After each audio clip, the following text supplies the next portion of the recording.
Cagayan de Oro City Police Office giklaro nga walay nahitabong pagpanulis sa usa ka bangko sa syudad. Sukwahi sa mikatag nga video. Sumala pa nga usa ka simulation exercise ang nahitabo. Ani report ni Cyril Chavez.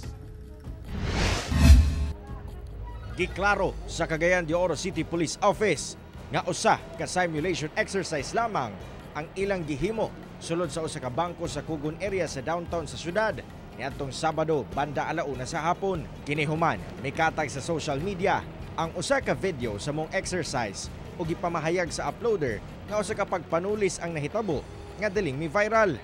Among video deleted na karod sa social media.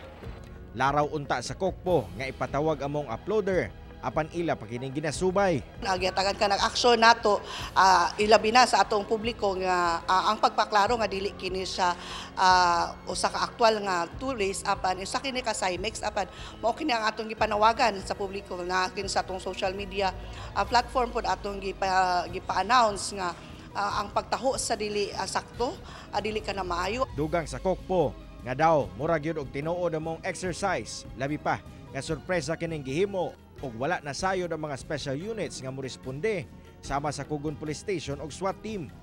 Ang senaryo kalit matud pa gisulod sa mga armadong tulisan ang bangko ug gipanguha ang kwarta niini. Aduna sab sila'y dalang bomba. Hinoon nahuman ang Cymex nga malampuson. Usa sa mga gigraduhan sa kadagkuan sa kokpo ang pagpakailap sa police station nga usa ka simulation exercise lamang ang sitwasyon. Og tungod mi-viral ang maong maling impormasyon o sa kini sa mga butang nga kinahanglang i-improve.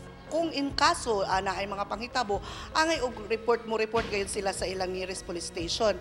Dili kini i-post sa social media apan i-post ato kani ipaybalo kay naaman kitay mga beat patrollers, naa kitay mga police assistance desk or naa kitay police hotline. Panawagan sab karon sa kapulisan sa publiko nga dili gilayon magpakatag og mga maling impormasyon sa social media aron dili mahimong hinungdan sa kagubot. Kauban si Jaybert Pairat, Cyril Chavez. 1 Mindanao.